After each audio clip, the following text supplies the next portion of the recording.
చలికాలంలో ప్రజలు ఎదుర్కొనే ఆరోగ్య ప్రమాదాలపై హెచ్చరికతో పాటు వాటిని ఎదుర్కొనే వైద్య సదుపాయాలపై అవగాహన కల్పించే ఉద్దేశంతో రూపొందింది. ముఖ్యంగా గుండెపోటు, బ్రెయిన్ స్ట్రోక్, శ్వాసకోశ సమస్యలు చలికాలంలో ఎక్కువగా వస్తాయనే అంశాన్ని మెడికవర్ వైద్యులు శాస్త్రీయ కారణాలతో వివరించారు. ప్రజలకు ఇచ్చిన ముఖ్య సందేశం: అత్యవసర పరిస్థితుల్లో గోల్డెన్ అవర్ కీలకమని, మొదటి గంటలో ఆసుపత్రికి చేరితే ప్రాణరక్షణ అవకాశాలు ఎక్కువగా ఉంటాయని వివరించారు. ఎలాంటి లక్షణాలు కనిపించినా ఆలస్యం చేయకుండా వైద్యులను సంప్రదించాలని సూచించారు. మెడికవర్ ఆసుపత్రి సామర్థ్యం: 24 గంటల సేవలతో 45 మంది వైద్యులు, 5 ఐసీయూలు, ప్రత్యేక ఎమర్జెన్సీ విభాగం, ఆధునిక స్కానింగ్ సదుపాయాలు అందుబాటులో ఉన్నాయని వివరించడం ద్వారా ఆసుపత్రి వైద్య సామర్థ్యాన్ని ప్రజల్లో నమ్మకంగా చూపించారు. Medicover hospitals Karimnagar. సో ఇప్పుడు నాకున్న కండిషనే చాలా మందికి ఉంది, జలుబు, దగ్గు, ఇవన్నీ కూడా. అంటే ఇవన్నీ అన్అవాయిడబుల్, బికాజ్ ఇప్పుడు మనకున్న ఈ టెంపరేచర్స్ వల్ల జలుబు రావడం అనేది కామన్.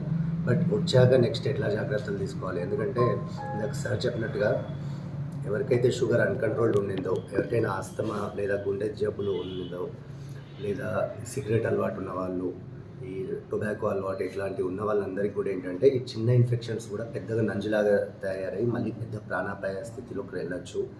సో ఎవరికైతే 24 అవర్స్, మోర్ దెన్ 24 అవర్స్ జలుబు, దగ్గు, జ్వరం ఉంటే కనుక ఖచ్చితంగా సొంత మెడిసిన్స్ తీసుకోకండి, దగ్గరలో ఉన్న ఫిజిషియన్ అయితే కలవండి. ఇది టైం టేకింగ్. అంటే ఈరోజు నేను గోళీలు తీసుకోవాలి, తగ్గదు, ఒక వారం పడుతుంది తగ్గడానికి. ఆ లోపల మన జాగ్రత్తలు మనం తీసుకోవడం, మన వల్ల ఇతరులకు రాకుండా చూసుకోవడము, కరెక్ట్ పోషకాహారం తీసుకోవడము అండ్ ట్యాబ్లెట్స్ టైం తీసుకోవడం, ఇవి చేసుకుంటే కనుక మనం కొత్త కాంప్లికేషన్స్ లేకుండా చూసుకోవడం. బికాస్ ఇంకో 2 months వరకు కూడా మనకి టెంపరేచర్ ఎట్లుంటుందో తెలియకపోవచ్చు. మళ్ళీ సమ్మర్ ఆల్మోస్ట్ ఫిబ్రవరి ఎండింగ్ వరకు కూడా సివియర్ ఫ్లక్చువేషన్స్ టెంపరేచర్లో ఉండొచ్చు. సో అందరూ కూడా కుదిరినంత వరకు ఫ్రెష్లీ మేడ్ ఫుడ్, ఎందుకంటే ఇమ్యూనిటీ తక్కువ ఉన్న వాళ్ళకి నార్మల్ టైంలో తెలియకపోవచ్చు, ఇట్లాంటి చిన్న జలుబు వచ్చినప్పుడే వాళ్ళకే విపరీతంగా సివియర్గా డిసీజ్ వచ్చే అవకాశం ఉంటుంది. సో మీ రెగ్యులర్ మెడికేషన్స్ షుగర్ కానివ్వండి, బీపీ కానీ తీసుకోండి, ఫ్రెష్ ఫుడ్ తీసుకోండి. And more than 24 hours fever అయినా జలుబు లక్షణాలు ఉంటే కనుక ఖచ్చితంగా ఫిజిషియన్ని లేదా పల్మాలజిస్ట్ని సంప్రదించి ట్యాబ్లెట్స్ వాడుకోండి. అందరికీ నా నమస్కారం అండి. నా పేరు డాక్టర్ అనీష్. నేను గుండె వ్యాధి నిపుణులుగా పనిచేస్తున్నాను మెడికల్ హాస్పిటల్ కరీంనగర్లో. అయితే మనం చాలా తరచుగా చూసేది ఏంటి అంటే బ్రెయిన్ స్ట్రోక్ రావడం కానీ, గుండెపోటు రావడం కానీ చలికాలంలో ఎక్కువగా జరుగుతుంది అన్నమాట. అది ఎందుకు అవుతుంది అనేసి మనకు చాలామందికి తెలియదు. ఎందుకు అవుతుందని ఫస్ట్ చలికాలంలో రక్తం అనేది చిక్కగా అవుతుంది. బాడీలో ఉన్న వేడిని బయటికి పంపించకుండా ఉండడం కోసము చేతిలో కానీ కాళ్ళు కానీ నరాలన్నీ సన్నగా స్ట్రైట్గా స్టిక్ అయిపోతాయి అన్నమాట. దానివల్ల కొంచెం బీపీ పెరిగి హార్ట్ మీద వెయిట్ పడుతుంది. దాంతోపాటు కొంచెం వాటర్ కంటెంట్ తాగడం తగ్గుతుంది. ప్లస్ ఈ చలికాలంలో మనకి మన దగ్గర చూసే ప్రాంతంలో ఏంటి అంటే చల్లగా ఉందని చెప్పేసి కొంచెం ఆల్కహాల్ తీసుకోవడం కానీ, స్మోకింగ్ పెంచుతారు కొందరు, వేడి కోసం అనేసి తీసుకుంటారు. అది కూడా ఒక సమస్య అవుతుంది. దాంతోపాటు మనకి తెలియకుండానే నీళ్ళని తక్కువ తాగుతాం చలికాలంలో. సో కొంచెం రక్తం చిక్కగా ఉన్నా ఏదన్నా మళ్ళీ బ్లడ్ క్లాట్ అయ్యే అవకాశాలు ఎక్కువగా ఉంటాయి. మళ్ళీ చలి వల్ల బీపీ పెరగడం కానీ, షుగర్ మీద ఎఫెక్ట్ పడడం కానీ జరుగుతాయి. వాటి వల్ల కూడా మనకి మళ్ళీ గుండె మీద రిటర్న్గా వెయిట్ పడే అవకాశాలు ఉంటాయి. ఇవన్నీ కారణాల వల్ల గుండెపోటు వచ్చే అవకాశాలు చలికాలంలో ఎక్కువగా ఉంటాయి అన్నమాట. కాబట్టి మనం వీలైనంత వరకు షుగర్ బీపీ ఉన్న వాళ్ళు బాగా కంట్రోల్ పెట్టుకోవడం కానీ, మందులు అసలు ఆపకుండా కరెక్ట్ తీసుకోవడం కానీ, ఫుడ్ పరంగా కొంచెం బయట తినే చలి పదార్థాలు అవి తీసుకోవడం తగ్గించుకోవాలి. ఎందుకంటే మనం జలుబు, దగ్గు వచ్చినా ఆ వైరస్ వల్ల కూడా, రక్తంలో వచ్చే మార్పుల వల్ల కూడా హార్ట్ అటాక్ వచ్చే అవకాశాలు ఉంటాయి. సింపుల్ జలుబు వైరస్ వల్ల కూడా గుండెపోటు వచ్చే అవకాశం ఉంటుంది. కాబట్టి జలుబు వైరస్ కూడా రాకుండా చూసుకోవడం చాలా చాలా అవసరం. ఎస్పెషల్లీ వృద్ధులు కానీ, కొందరికి మనకి ఆల్రెడీ కొంచెం ఇమ్యూనిటీ తక్కువ ఉంటుంది, షుగర్ ఎక్కువ ఉన్న వాళ్ళకి, అటువంటి వాళ్ళు కానీ ఒకవేళ అవసరం ఉంటే ఇట్లా జలుబులు, దగ్గులు రాకుండా టీకాలు వేసుకోవడం కానీ, ఆల్రెడీ గుండె సమస్య ఉన్న వాళ్ళకి కూడా మళ్ళీ అది కూడా రాకుండా చూసుకొని టీకాలు వేసుకోవడం, జలుబు, దగ్గు ఉన్న వాళ్ళకి దూరంగా ఉండడము, వీలైతే మాస్క్ పెట్టుకోవడం కానీ ఇలా చేసుకుంటే మన ఆరోగ్యం కాపాడుకునే వాళ్ళం అవుతుంది. ఖచ్చితంగా అందరూ ఆరోగ్యంగా తినాలి, ఆ జలుబు, దగ్గులు రాకుండా చూసుకోవాలి, బీపీ, షుగర్ కంట్రోల్ పెట్టుకోవాలి, చెడ్డ వల్ల దూరం ఉండాలి. ఇది చేయడం ద్వారా చలికాలంలో వచ్చే గుండెపోటు సమస్య నుంచి మనము రాకుండా జాగ్రత్తలు తీసుకోవచ్చు. Thank you. Generation hello, doctor Upender Reddy, consultant critical care.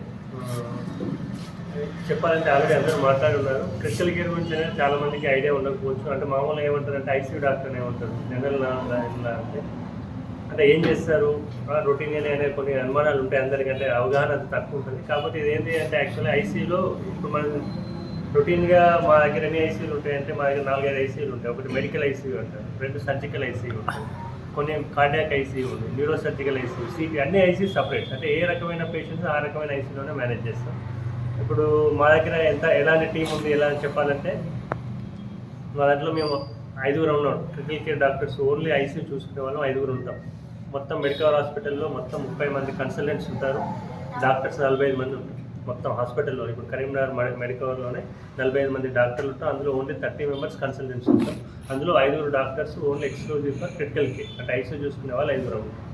కాబట్టి ఈ అన్ని రకాల ఐసీయూస్లో అన్ని రకాల పేషెంట్స్ ఎట్లాంటి ఐసీయూలో ఉంటారంటే కొంతమంది హార్ట్ అటాక్ వచ్చిన వాళ్ళు ఉంటారు, స్ట్రోక్ వచ్చిన వాళ్ళు, పక్షవాతం వచ్చిన వాళ్ళు ఉంటారు, యాక్సిడెంట్ అయిన వాళ్ళు ఉంటారు, పాయిజన్ తీసుకున్న వాళ్ళు ఉంటారు, స్నేక్ బైట్ వాళ్ళు ఉంటారు, లేకపోతే లివర్ ఫెయిల్యూర్ వాళ్ళు ఉంటారు, లేకపోతే డయాలసిస్ అయ్యే పేషెంట్స్ ఉంటారు, లేకపోతే ఇప్పుడు థ్రాంబోసైట్ ప్లేట్లెట్స్ 20,000 10,000, లేకపోతే బాగా ఫీవర్ వచ్చి ఇట్లాంటి బాగా ఆర్గన్ డ్యామేజ్ అయిన వాళ్ళు ఉంటారు.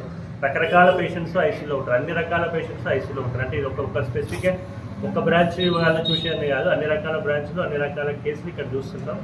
మన కరీంనగర్లో అన్ని ఏ డ్యామేజ్ అంటే మల్టీ ఆర్గాన్ కేసెస్ అంటారు. అంటే డయాలసిస్ అవుతున్న పేషెంట్ హార్ట్ అటాక్ వచ్చి డయాలసిస్ మీద పోయి, లేకపోతే ప్లేట్లెట్స్ తగ్గి ఇన్ఫెక్షన్స్ వచ్చి ఇట్లాంటి ఎనీ రకమైన కేసులు ఉన్నా కూడా మన దాంట్లో మన మెడికల్ హాస్పిటల్లో qualified team round the clock 24 గంటలు క్వాలిఫైడ్ క్రిటికల్ కేర్ డాక్టర్స్ 24 గంటలు అవైలబుల్లో ఉన్నారు. ఎనీ టైం మీరు వచ్చినా కూడా ఎనీ టైం మన దగ్గర చాలా హాస్పిటల్లో చూసిపోవడం అట్లాంటివి కాకుండా 24 గంటలు మన హాస్పిటల్లోనే అవైలబుల్లో ఉన్నారు. ఎనీ టైం డయాలసిస్ అంటే మనకు మధ్యాహ్నం రాత్రి 2 గంటలకు వచ్చినా 3 గంటలకు వచ్చినా డయాలసిస్ చేసే ఫెసిలిటీస్ కానీ మనకి సిటీ స్కాన్ ఎంఆర్ అన్నీ మన హాస్పిటల్లో అవైలబుల్లో ఉన్నాయి. మన దగ్గర అన్ని రకాల సూపర్ స్పెషాలిటీస్ ఉన్నాయి. ఓన్లీ 2-3 ఏదంటే ఒకటి ట్రాన్స్ప్లాంట్, ఒకటి బ్రెయిన్ మన ఆంకాలజీ అంటే క్యాన్సర్ రకమైన దాన్ని కానీ ట్రాన్స్ప్లాంట్ దాకా రిమైనింగ్ ఆల్మోస్ట్ మెయిన్ ఏదైతే సూపర్ స్పెషాలిటీ డాక్టర్స్ ఉన్నారో అందరూ ఉన్నారు. వాళ్ళందరికీ సపోర్టింగ్గా మనకి ఎమర్జెన్సీ, క్రిటికల్ కేర్, అనస్థీషియా ఇవన్నీ కూడా వాళ్ళకి మెయిన్ సపోర్టింగ్గా ఉంది. కాబట్టి మన దగ్గర కరీంనగర్లో one of the best team అన్నట్టు మెడికల్ హాస్పిటల్లో ఒక మంచి అన్ని రకాల హాస్పిటల్ ఉన్నాయి. మీరు ఒక్క దగ్గరికి వస్తే ఆల్మోస్ట్ అన్ని రకాల ఫెసిలిటీస్ మీకు కరీంనగర్లో మెడికల్ హాస్పిటల్ అవైలబుల్ ఉంటాయి. కాబట్టి నేను ఏమంటున్నా అంటే చుట్టుపక్కల ఇవన్నీ చాలామంది తెలియకపోవచ్చు, ఇంత పెద్దగా ఉందా అనేది ఐడియా ఉండదు. దీని పర్పస్ ఏంటి అంటే ఇంతమంది doctors, specialist doctors, super speciality doctors, ఇంత పెద్ద టీం ఉందని చెప్పడం అనేది కొంచెం సిరిసిల్ల వాళ్ళందరికీ కూడా కొంచెం అవేర్నెస్ క్రియేట్ చేయడం కోసం వచ్చింది. అందరికీ ధన్యవాదాలు. ముందుగా అందరికీ నమస్కారం అండి. ఈ వాల్యుబుల్ టైం మాకు ఇచ్చినందుకు థ్యాంక్ యూ. సో ఫస్ట్ ఏంటంటే ఆల్రెడీ సార్ వాళ్ళు చెప్పినట్టుగా ఆల్రెడీ కొన్ని రిస్క్ ఫ్యాక్టర్స్ లేదా కోమార్బిడిటీస్ అంటే ఇప్పుడు చలికాలం రాగానే ఫస్ట్ ఎట్లా అంటే వెదర్ అనేది మన మీద ఒక ఇంపాక్ట్ ఆల్రెడీ క్రియేట్ చేస్తుంది. ఏంటంటే చలి వల్ల ఏంటంటే మనకు ఆస్తమా ఉన్న వాళ్ళ పేషెంట్స్కి ఆల్రెడీ ఆస్తమా వస్తుంది. అలాంటి పేషెంట్కి ఏదైనా గుండె జబ్బు ఉందనుకోండి, ఆస్తమా రావడం వల్ల గుండె మీద ఎఫెక్ట్ పడుతుంది. అది ఒకసారి వచ్చిందనుకోండి మళ్ళీ తర్వాత ఇన్ఫెక్షన్ చలికాలంలో ఈజీగా వచ్చే ఛాన్స్ ఉంటుంది. కామన్ కోల్డ్ ఇవన్నీ వస్తుంది. సో దానివల్ల ఇంకా డెడ్. సో ఇవన్నీ వచ్చాయని చెప్పేసి తగ్గించుకుందాం అని చెప్పేసి ఆల్కహాల్, స్మోకింగ్, సో ఒక రిస్క్ ఫ్యాక్టర్ కాస్త 5 రిస్క్ ఫ్యాక్టర్స్ లాగా మారుతుంది. సో మిగతా సీజన్స్తో కంపేర్ చేస్తే ఈ 5 ఎఫెక్ట్స్ ఒకటేసారి పడేసరికి పేషెంట్కి ఎమర్జెన్సీకి వచ్చేసరికి ఎట్లాంటి సిచ్యువేషన్ ఉంటుందంటే చాలా వరకు ఆర్గన్స్ అన్ని డ్యామేజ్ అయ్యి వస్తాయి. ఆస్తమా వచ్చిన పేషెంట్కి ఆస్తమా ట్రిగ్గర్ అవ్వడానికి ఏదో ఒక రీజన్ ఉండాలి. ప్రస్తుతానికి చలి ఒక రీజన్ అండ్ ఎలాంటి ఒక ఇన్ఫెక్షన్. సో అట్లా వచ్చిన తర్వాత అంతకుముందున్న ఈ గుండె జబ్బులు అవి కానీ ఇంకా పెరుగుతాయి సార్. సో అట్లాంటి వాళ్ళు ఎట్లా వస్తారంటే ఎమర్జెన్సీకి సడన్గా ఎక్కువగా ఆయాసపడుతూ కానీ, బీపీ ఒకసారి బాగా పెరగడం కానీ, లేదా బీపీ బాగా తగ్గిపోవడం, ఇన్ఫెక్షన్ వస్తే, లేదా సడన్గా హార్ట్ అటాక్ వచ్చి, లేదంటే బ్రెయిన్ స్ట్రోక్ ఏదైనా వచ్చి, సో ఇవన్నీ ఫస్ట్ చలితో స్టార్ట్ అయ్యి మిగతావన్నీ మనం యాడ్ చేసుకోవడం వల్ల రిస్క్ ఫ్యాక్టర్స్ లాగా తయారైపోయి మన దగ్గరికి ప్రజెంట్ ఉంటుంది. సో ఇట్లాంటి వాళ్ళు అంటే ప్రతి డిపార్ట్మెంట్కి అన్ని జబ్బులకి ఒక్కొక్క స్పెషలిస్ట్ ఉన్నారు. బట్ ఇవన్నీ ఉండగా ఎమర్జెన్సీ ఎందుకు ఇంపార్టెంట్ అని అంటే ఇప్పుడు ఒక పేషెంట్ ఒక ఆయాసంతో ఎమర్జెన్సీకి వస్తారు, బాగా ఆయాసం సడన్గా వచ్చింది, కానీ దానికి ఏదైనా ఒకటే కారణం ఉంటుంది. ఆస్తమా ఉన్న పేషెంట్కి ఆస్తమా వల్లనే వచ్చిందని అనుకుంటారు, కానీ అలాంటి పేషెంట్కి ఆస్తమా ఇన్ని రోజులు ఉన్నా కూడా ఇప్పుడు హాస్పిటల్ రావాల్సిన అవసరం ఎందుకు పడుతుందంటే దానికి యాడెడ్ ఇన్ఫెక్షన్ ఏదైనా ఉండాలి. లేదంటే షుగర్ ఉన్న పేషెంట్స్ షుగర్ కంట్రోల్ అవ్వకుండా సడన్గా హార్ట్ అటాక్ రావడం, సో ఇట్లాంటి మల్టిపుల్ ప్రాబ్లమ్స్ ఒకటేసారి వస్తాయి. సో వచ్చినప్పుడు ఫస్ట్ ఏ డాక్టర్ని చూడగలుగుతారు. అందుకోసం అని చెప్పేసి స్పెషల్గా ఒకటి ఎమర్జెన్సీ మెడిసిన్ అనేది ఒక ప్రత్యేక బ్రాంచ్ ఎందుకు క్రియేట్ చేస్తారు అంటే ఫస్ట్ ఆ పేషెంట్కి ప్రాణం కాపాడాలి. ప్రాణం కాపాడిన తర్వాత సివియర్గా ఆయాసం అంటూ వచ్చారు. సో ఫస్ట్ ఆ ఇబ్బందిని తీర్చడానికి ఎమర్జెన్సీ డాక్టర్ ఇంపార్టెంట్.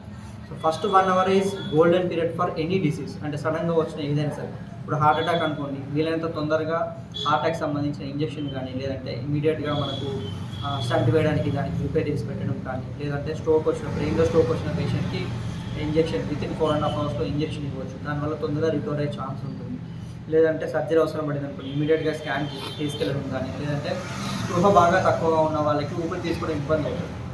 సో అట్లాంటి వాళ్ళకి వెంటిలేటర్ పెట్టడం కానీ, లేదా ఆల్రెడీ కిడ్నీ డిసీజ్ ఉన్న వాళ్ళకి ఎమర్జెన్సీగా డయాలసిస్ చేయాలనుకున్నా కూడా ఇక్కడ మెడ దగ్గర నుంచి కానీ తొడ దగ్గర నుంచి కానీ ఒక సూది పెట్టి మనము పెద్ద ఇంజెక్షన్ పెట్టి దాని నుంచి డయాలసిస్ చేయడానికి అవసరం. అవన్నీ కూడా మనం ఎమర్జెన్సీలో చేయవచ్చు. సో ఏంటంటే ఎమర్జెన్సీలో ఈ గోల్డెన్ 1 hour పీరియడ్లో మన పేషెంట్కి ఎంత బెటర్గా ట్రీట్మెంట్ ఇస్తే తర్వాత ట్రీట్మెంట్ చేసే ప్రైమరీ కన్సల్టెంట్కి, తర్వాత క్రిటికల్ కేర్కి అనేది చాలా ఈజీ అవుతుంది. అంటే ఈజీగా డయాగ్నోస్ చేయవచ్చు. అంటే ఎమర్జెన్సీలో already half of the evaluation అయిపోతుంది. మిగతా హాఫ్ వాళ్ళ నాలెడ్జ్ ఉపయోగించి ఫర్దర్గా ట్రీట్మెంట్ కంటిన్యూ చేయడం వల్ల ఏంటంటే ఒక టీమ్ వర్క్ లాగా తొందరగా పేషెంట్ రికవర్ అయ్యే ఛాన్స్ ఉంటుంది.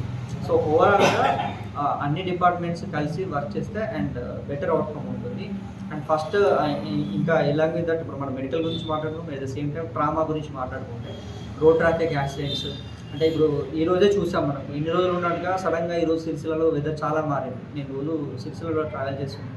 సో ఈరోజు చూస్తుంటే ఏంటంటే మంచు చాలా ఎక్కువ ఉంది. ఈ టైం అయినా కూడా మనకు మంచి ఇంకా కనిపిస్తుంది. సో ఇట్లాంటి వాటిల్లో రోడ్ ట్రాఫిక్ యాక్సిడెంట్స్ జరిగే ఛాన్స్ ఇంకా ఎక్కువ. సో ఇట్లాంటి ఫస్ట్ ఇట్లా జరిగినప్పుడు ఒకవేళ ఎక్కువ ఇంజురీస్ ఉన్న పేషెంట్కి ఫస్ట్ బ్లీడింగ్ ఆపడం ఇంపార్టెంట్. బ్లీడింగ్ ఆపడము, తర్వాత ఇమీడియట్గా సెలైన్స్ పెట్టడము, లేదా బ్లడ్ ట్రాన్స్ఫ్యూజన్ చేయడము, ఇవన్నీ చాలా ఇంపార్టెంట్. సో ఇవన్నీ ఫస్ట్ ఎమర్జెన్సీలో చేసి ఆ తర్వాత బ్లీడింగ్ కంట్రోల్ అవ్వడము, తర్వాత బీపీ అనేది నార్మల్ చేయడము, ఈ తర్వాత మళ్ళీ స్పెసిఫిక్గా ఏమైనా ఆపరేషన్ అవసరం పడుతుందా, లేకపోతే చిన్న కట్టు పెట్టి పంపించవచ్చా, ఇట్లాంటివన్నీ కూడా మనం తర్వాత ట్రీట్మెంట్ అనేది చేసుకోవచ్చు. సో ఇది ఓవరాల్గా ఎమర్జెన్సీ ఇంపార్టెంట్. సరే first 1 hour is golden period for any disease. ఎమర్జెన్సీగా మనకు వచ్చారు అని అంటే whatever the symptom, BP తగ్గడమా, లేదంటే సడన్గా పేషెంట్ కళ్ళు పడిపోవడం కానీ, షుగర్ బాగా పెరగడము, లేదా షుగర్ బాగా తగ్గడము, హార్ట్ అటాక్ రావడము, బ్రెయిన్ స్ట్రోక్ రావడము, ఆస్తమా పెరగడము, ఫిట్స్ ఉన్న వాళ్ళకి ఫిట్స్ రావడము, ఏదైనా సరే ఎమర్జెన్సీలో మనకు ఇమీడియట్గా ఫస్ట్ ఎమర్జెన్సీ ట్రీట్మెంట్ జరిగిన తర్వాత అది తీసుకోగలిగితే మనకు తొందరగా పేషెంట్ రికవర్ అయ్యే ఛాన్సెస్ ఉంటాయి. సో అది ఓవరాల్గా ఎమర్జెన్సీ ఇంపార్టెంట్. అండ్ ఈ చలికాలంలో కూడా అందరు సార్ వాళ్ళు చెప్పినట్టుగా జాగ్రత్తలు పాటిస్తే మనకు మరీ కాంప్లికేషన్స్ రాకుండా కొన్ని అన్అవాయిడబుల్ లైక్ కోల్డ్ రావడం ఇవన్నీ మనం ఆపలేకపోవచ్చు, కానీ కొన్ని జాగ్రత్తలు పాటిస్తే అవి కూడా రాకుండా లేదా వచ్చిన తొందరగా తగ్గిపోవడానికి మనం కంట్రోల్ చేసుకోవచ్చు. సో అందరూ జాగ్రత్తగా అన్ని జాగ్రత్తలు పాటించాలని కోరుకుంటున్నాను.